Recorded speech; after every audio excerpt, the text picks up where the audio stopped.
The mother of Hermes was Maia, a nymph who gave birth to him in a cave.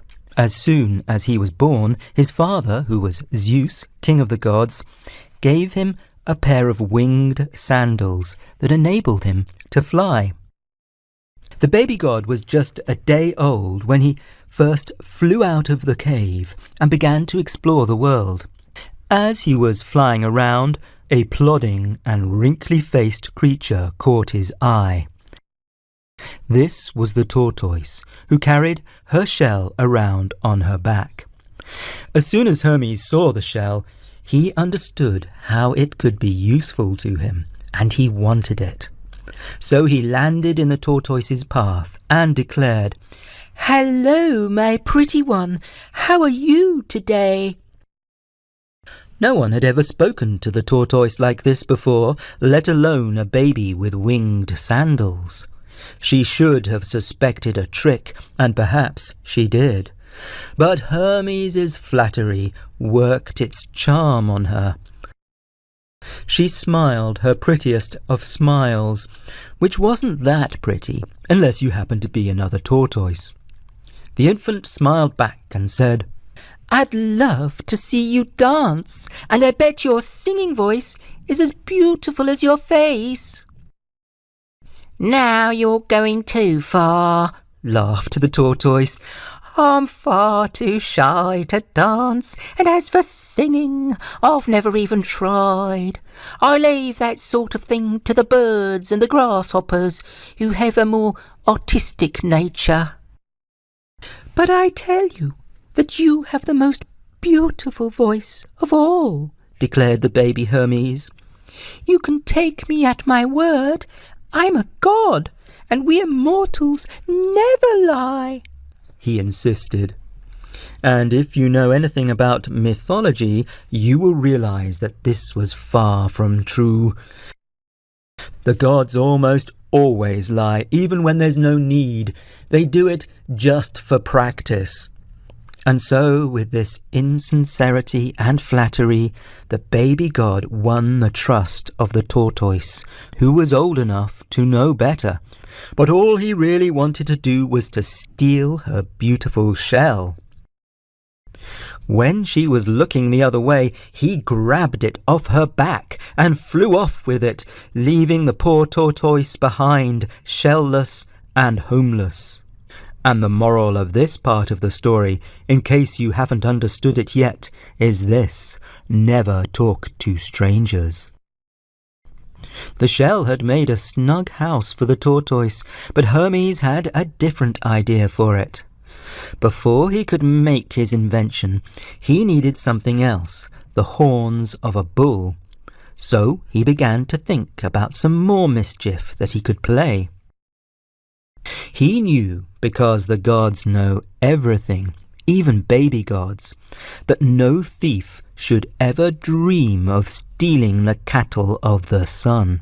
The cattle of the sun were the blessed cattle of the immortals, guarded by the sun god Apollo, and anyone who stole them could be thrown down into the deepest, darkest depths of Tartarus, a punishment far worse than death.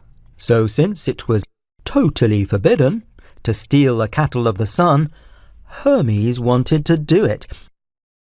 He was that sort of baby. The temptation was too great, and so he flew directly to the mountain where Apollo kept the holy cattle. He found them grazing the sweet grass of a slope overlooking the sea. The baby god chose 50 of the best cattle and started to drive them away, only he did this in a cunning fashion. He made the cattle walk backwards. That way any person or god who found the tracks would think they showed the cattle moving in the opposite direction. Flying around the cattle like a gadfly, he drove them down the slope. Now it happened they passed an old man tending to his vineyard. In all his many years, the man had never seen a baby cowherder driving cattle backwards.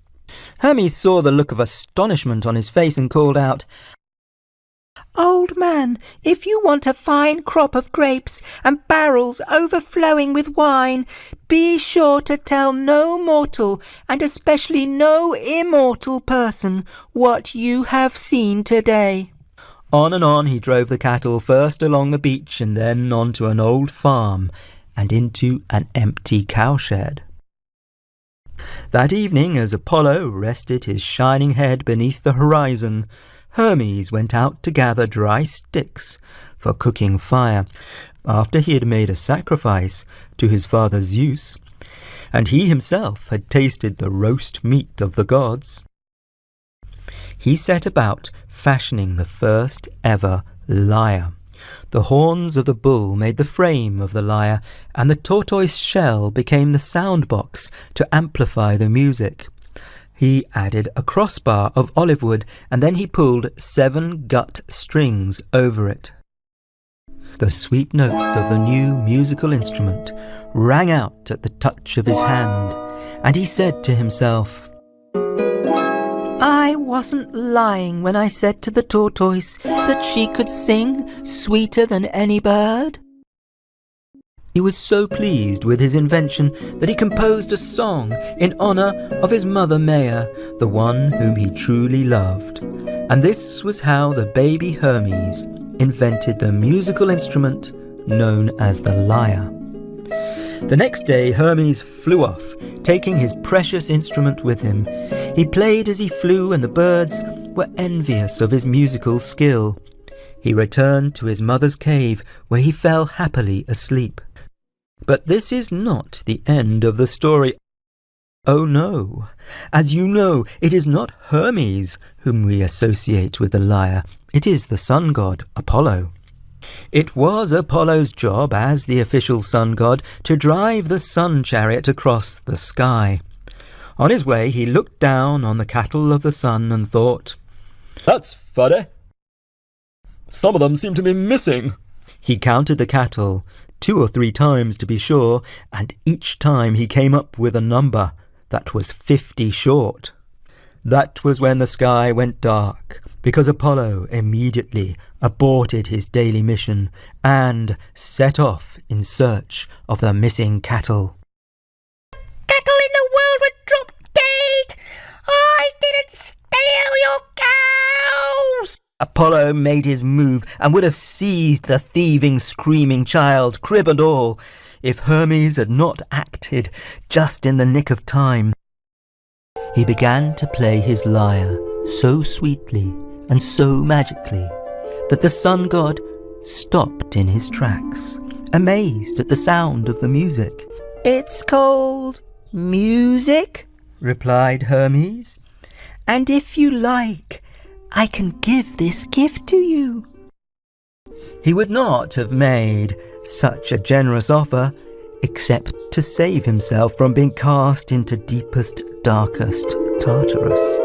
Hermes held out the lyre, and bright Apollo took it and willingly gave him a gift in exchange. He handed him a magic wand, a stick entwined with 2 carved wooden snakes. This stick became one of Hermes' most precious possessions, alongside his broad hat and his wooden sandals. When he grew up to be the messenger of the gods, he always took it with him, and the snake wand became the ancient symbol of messengers. As for Apollo, he loved his lyre made from a tortoise shell and a bull's horns. He's often shown making the music of the gods